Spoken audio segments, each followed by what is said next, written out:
င်္ဂလာပါရှင်ချင်းလန်း channel သတင်းဌာနမှပြန်လည်ကြိုဆိုလိုက်ပါရယ်2025ခုနှစ်ဧပြီလ15ရက်နေ့နောက်ဆုံးရရှိထားတဲ့သတင်းများကိုတင်ဆက်ပေးသွားပါမယ်ရှင်ဒီကနေ့တင်ဆက်ပေးမယ့်သတင်းကောင်းစင်တွေကတော့ဟာခရှိပြည်သူစစ်3ဦးလက်နက်ခဲယမ်းများနဲ့အတူ CDF ဟာခထံအလင်းဝင်လာကြောင်းထန်တလန်မြို့နယ်ရဘယ်ကျေးရွာအနီးတွင်ကားတိမ်မှောက်လို့ဝေးရတာမကြသေးတဲ့အမျိုးသမီးငယ်2ဦးနဲ့တက်ကြီးပိုင်း2ဦးတို့တေဆုံးကြောင်းမင်းတပ်တွင်စစ်ကောင်စီတပ်တိုက်ခိုက်မှုကြောင့်တေဆုံးသွားတဲ့အရက်သား6ဦးနဲ့နေအိမ်ပျက်စီးဆုံးရှုံးသူများအားကျပ်သိန်း30ကျော်ထုတ်ပန်ကြောင်းကိုကရိတ်မြို့နယ်အတွင်းရှိကျေးရွာများကိုစစ်တပ်ကလက်နက်ကြီး drone တို့ဖြင့်ဘုံကျဲပစ်ခတ်မှုတွင်ကလေးငယ်များအပါအဝင်ပြည်သူ8ဦးထိခိုက်ဒဏ်ရာရရှိပြီးနေအိမ်များပျက်စီးကြောင်းAAထူးစစ်ရက်နေချိန်တွင်ကပါဆစက်ယုံများကိုကာကွယ်ရန်စစ်ကောင်စီကညောင်ကျိုးနဲ့ညောင်ချထောက်တွင်အင်အားတူးချဲ့ပြီးစစ်ပင်စင်နေကြောင်းလုပ်ပေးဖြစ်ပါရရှင်ဟာခရှိပြည်သူစစ်3ဦးလက်နက်ခဲယမ်းများနဲ့အတူ CDF ဟာခထံအလင်းဝင်လာတဲ့တရင်ကိုတင်ဆက်ပေးသွားပါမယ်ရှင်ချွန်းပီဟာခမြို့ပေါ်ရှိအကြံဖက်စစ်တပ်ရဲ့266ဗျူဟာကုန်းမှပြည်သူစစ်3ဦးဟာဧပြီလ23ရက်နေ့မှာလက်နက်ခဲယမ်းများနဲ့အတူအလင်းဝင်လာခဲ့တယ်လို့ Chinland Defense Force ဟာခကဒီကနေ့ဧပြီလ15ရက်နေ့တွင်တရင်ထုတ်ပြန်ထားပါတယ်။ဟာခမြို့266ဗျူဟာရှိပြည်သူစစ်3ဦးဟာအကြံဖက်စစ်တပ်ကိုဆန့်ကျင်ပြီးပြည်သူတော်လှန်ရေးပူးပေါင်းပါဝင်ရန်အတွက် MA1 တလက် MA3 တလက်နဲ့ MA11 တလက်တို့နဲ့အတူ Chinland Defense Force ဟာခထံသို့အလင်းဝင်လာခဲ့တာဖြစ်ပြီးအလင်းဝင်လာသူများကို CDF ဟာခကနွေးနွေးထွေးထွေးကြိုဆိုပြီးငွေသားစုကြေးများချီးမြှင့်တဲ့အပြင်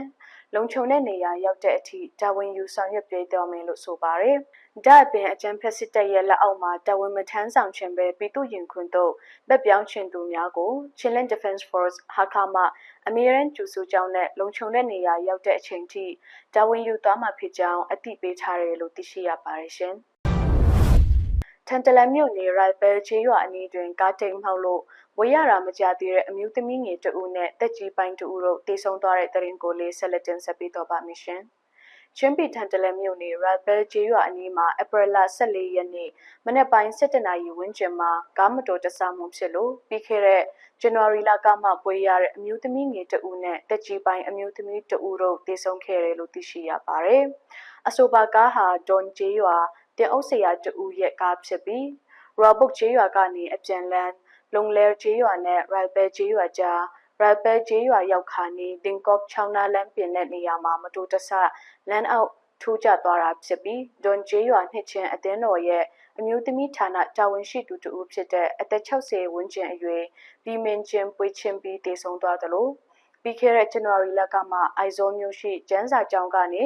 BTH ပြီးထားသူလန်ဒူရမော်အသက်22နှစ်တို့တေဆုံးခဲ့တယ်လို့ဒေသခံများထံကသိရှိရပါတယ်။ဒွန်ကျေးရွာဒေသခံအမျိုးသမီး2ဦးကမတော်တဆဖြစ်တဲ့နေရာကရိုက်ဘဲကျေးရွာနားလေးမှာပါရိုက်ဘဲရွာသားတွေလည်းလှုပ်အားပေးပြီးလမ်းကိုပင်နေကြတာလို့သိရပါတယ်။အမှကအတက်ပိုင်းမှာရောက်တရက်ဆက်သေးတာလားမသိဘူးနောက်ဆောက်ပြီးတော့6ထဲကြတာပေ100လောက်ရှိမယ်ကားပေါ်မှာလူ9ဦးပါလာပါတယ်အချို့ကကားပေါ်ကနေခုန်ဆင်းနိုင်ခဲ့တယ်ပြီးမင်ကျန်းကနေရာမှာတင်တေဆုံးသွားပါတယ်လန်ဒူရမော်ကဈေးရုံသွားတဲ့လမ်းမှာစုံသွားတယ်လို့ချင်းလင်းချန်နယ်သတင်းဌာနတို့ပြောဆိုထားပါတယ်ကားပေါ်လိုက်ပါလာသူများအနက်3ဦးကတရားရရှိခဲ့ပြီးဗစ်တိုးရီးယားဆေးရုံမှာဈေးကူတာမှုခံယူနေကြက2ဦးကတက်တာလာလို့ဆေးရုံဆင်းရပြီလို့သိရှိရပါတယ်။တေဆုံးသူတွေထဲမှာမှဘီမင်ဂျင်ဟာဒွန်ဂျေးရွာနှစ်ချင်းအတင်းတော်အတွက်အာကူအားထားရတဲ့သူဖြစ်တယ်လို့ဒူရမွေးကလည်း2ဦးကြီးသောသမီးဖြစ်တယ်လို့သိရပါတယ်။သူတို့2ဦးရဲ့ရုပ်အလောင်းကိုခရီးယန်ထုံးစံစင်လာအတိုင်းမေမြို့တကျူသွားမှာဖြစ်တယ်လို့သိရှိရပါတယ်ရှင်။မင်းတပ်တွင်စစ်ကောင်စီစစ်တပ်တိုက်ခိုက်မှုကြောင့်တေဆုံးသွားတဲ့အရက်သား6ဦးနဲ့နေအိမ်ပျက်စီးဆုံးရှုံးသူများအားကျပ်သိန်း30ကျော်ထောက်ပံ့သွားတဲ့တရင်ကိုလည်းဆက်လက်တင်ဆက်ပေးသွားပါမယ်ရှင်။ချမ်ပီမင်းတပ်မြို့နယ်ဖီကျေးရွာတွင်စစ်ကောင်စီစစ်တပ်လေကြောင်းတိုက်ခိုက်မှုကြောင့်တေဆုံးသွားတဲ့အရက်သား6ဦးအပါအဝင်တရားရရှိသူများနဲ့လူနေအိမ်ပျက်စီးဆုံးရှုံးသူများအားငွေကျပ်30သိန်းကျော်ဖြင့်ထောက်ပံ့ကူညီပေးခဲ့ကြောင်း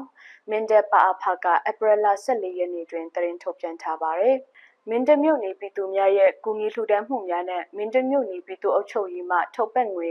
18,600,000အပါအဝင်အလှူငွေစုစုပေါင်း 3 တန်း 3 သိန်း 4 တောင်ကျပ်တီတီအားလှူဒန်းပေးခြင်းဖြစ်ကြောင်းသိရှိရပါတယ်။မင်းတပ်မြို့နယ်ဖြီကျေးရွာကိုစစ်ကောင်စီစစ်တပ်ကဧပြီလ9ရက်နေ့ည9နာရီဝန်းကျင်တွင်2ကြိမ်တိုင်လေးကြောင်းဖြင့်ပုံကျဲတက်ခတ်ခဲ့ရာ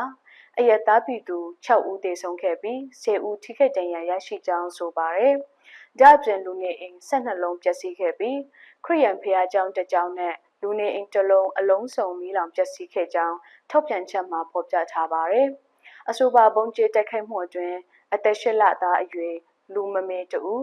9နှစ်အရွယ်ကလေးငယ်တဦးမတန်ဆွမ်းလူငယ်တဦးအသက်80ဝန်းကျင်တက်ကြီးရွယ်ဦး2ဦးအပါအဝင်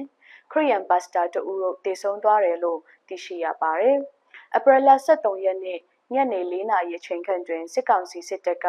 မင်းတပ်မြို့မှနှစ်ချင်းခရီးယန်ဖျားကျောင်းဝင်းကိုလေကြောင်းပုံကျဲတိုက်ခိုက်ခဲ့ပြီးဖျားကျောင်းအတွင်းရှိအဆောက်အဦများခရိုင်ပညာရေးရုံးနဲ့မြို့အတွင်းရှိလူနေအိမ်များအများအပြားထိခိုက်ပျက်စီးခဲ့ကြောင်းသိရှိရပါတယ်။စစ်ကောင်စီစစ်တပ်ကတိုက်ပွဲဖြစ်ပွားခြင်းမရှိဘဲခရီးယန်ဖျားကျောင်းကိုမှချိန်ရွေကပုံကျဲတိုက်ခိုက်ခြင်းဟာစစ်ရေးမဟုတ်ဘဲဘာသာရေးမုန်းတီးမှုတက်တက်ဖြစ်ကြောင်းချင်းရီတောင်အဖွဲ့ဝင်တဦးကဆိုရဲလို့သိရှိရပါတယ်ရှင်။ကိုကရိတ်မြို့နယ်အတွင်းရှိဂျေးရွာများကိုစစ်တပ်ကလက်နက်ကြီးဒရုန်းတို့ဖြင့်ပုံကျဲပစ်ခတ်မှုတွင်ကလေးငယ်များအပါအဝင်ပြည်သူ8ဦးထိခိုက်ဒဏ်ရာရရှိခဲ့ပြီးလူနေအိမ်များပျက်စီးသွားတဲ့တဲ့ရင်ကိုလည်းဆက်လက်တင်ဆက်ပေးသွားပါမယ်ရှင်။ကရင်ပြည်နယ်ကိုကရိတ်မြို့နယ်အတွင်းရှိဂျေးရွာများကိုအကြမ်းဖက်စစ်တပ်ကလက်နက်ကြီးဒရုန်းတို့ဖြင့်ပုံကျဲပစ်ခတ်တိုက်ခိုက်မှုတွင်ကလေးငယ်များအပါအဝင်ပြည်သူ8ဦးထိခိုက်ဒဏ်ရာရရှိခဲ့ပြီးနေအိမ်များပျက်စီးခဲ့ကြောင်း KNU တပ်မဟာ6ဒူးပလာယာခရိုင်ကသတင်းထုတ်ပြန်ထားပါတယ်။ဧပြီလ10ရက်နေ့ညနေ6နာရီချိန်ခန့်တွင်ကိုကရိတ်မြို့တွင်တပ်ဆွဲထားသောအကြမ်းဖက်စစ်ကောင်စီစစ်တပ်ကမောင်မရွက်တဲ့ဂျေးရွာကိုဒရုန်းဖြင့်ပုံကျဲတိုက်ခိုက်ခြင်းကြောင့်ဂျေးရွာနေပြည်သူအသက်10နှစ်အရွယ်မိန်းကလေးတဦးအသက်55နှစ်အရွယ်အမျိုးသားတဦးနဲ့အသက်50နှစ်အရွယ်အမျိုးသမီးတဦးတို့ထိခိုက်ဒဏ်ရာရရှိခဲ့ကြောင်းသိရှိရပါတယ်။ဧပြီလ10ရက်နေ့ည7:29မိနစ်အချိန်ခန့်တွင်ကိုကရိတ်မြို့တွင်တပ်ဆွဲထားသောအကြမ်းဖက်စစ်တပ်က120မမနဲ့122မမလက်နက်ကြီးများဖြင့်ပစ်ခတ်ခြင်းကြောင့်အန်ကောင်ကျေးရွာကျေးတလိတ်ကျေးရွာနဲ့ဒေါပလန်ကျေးရွာများအတွင်းသို့ကြာရောက်ပောက်ကွဲခဲ့ပြီးအန်ကောင်ကျေးရွာမှာအသက်40နှစ်အရွယ်အမျိုးသားတဦးအသက်26နှစ်အရွယ်အမျိုးသားတဦးအသက်14နှစ်အရွယ်မိန်းကလေးတဦးအသက်9နှစ်အရွယ်အမျိုးသားတဦးနဲ့အသက်6နှစ်အရွယ်အမျိုးသားတဦးဒဏ်ရာရရှိခဲ့ပြီးနေအိမ်နှလုံးပျက်စီးခဲ့ကြောင်းသိရှိရပါတယ်။မြန်မာနိုင်ငံတွင်အင်အားပြင်းငလင်လှုပ်ခတ်ပြီးကေစီရေးကာလဖြစ်တော်လေအာနာသိန်းအကြံဖက်စစ်ကောင်စီစစ်တပ်ဟာအပြစ်မဲ့ပြည်သူများကိုရည်ရွယ်ချက်ရှိရှိဖြင့်နေ့စဉ်နဲ့အမျှလိမ့်လံပစ်ခတ်လျက်ရှိကြောင်းဒူးပလာယာခရိုင်ပြည်သူဆက်ဆံရေးနဲ့သတင်းပြန်ကြားရေးကပြောဆိုထားတယ်လို့သိရှိရပါတယ်ရှင်။အေထူးစစ်ရဲ့နေချိန်တွင်ကပါဆဆက်ယုံများကိုကကွယ်ရန်စစ်ကောင်စီကညောင်ကျူးနဲ့ညောင်ချစ်ထောက်တွင်အင်အားတုချဲ့ပြီးစစ်ပင်စင်နေတဲ့တရင်ကိုလည်းဆက်လက်တင်ဆက်ပေးသွားပါမယ်ရှင်။ပဲခူးတိုင်းပန်တောင်မြို့နယ်ရှိညောင်ကျူးနဲ့ညောင်ချစ်ထောက်စခန်းများကိုစစ်ကောင်စီကစစ်အင်အားများပို့ဆောင်နေပြီးစစ်ပင်စင်ရရှိကြောင်းသိရှိရပါတယ်။စစ်ကောင်စီသည်ပြည်မျိုးမှခြေလင်းခြေမြန်တက်ရင်ထုံနှုတ်အင်အားရာချီကိုပြီးခဲ့တဲ့ဧပြီလ12ရက်နေ့ကနေစပြီးညောင်ကျိုးနဲ့အမှတ်6ကကွယ်ရေးပစ္စည်းစက်ရုံကပါစာ6ရှိရာ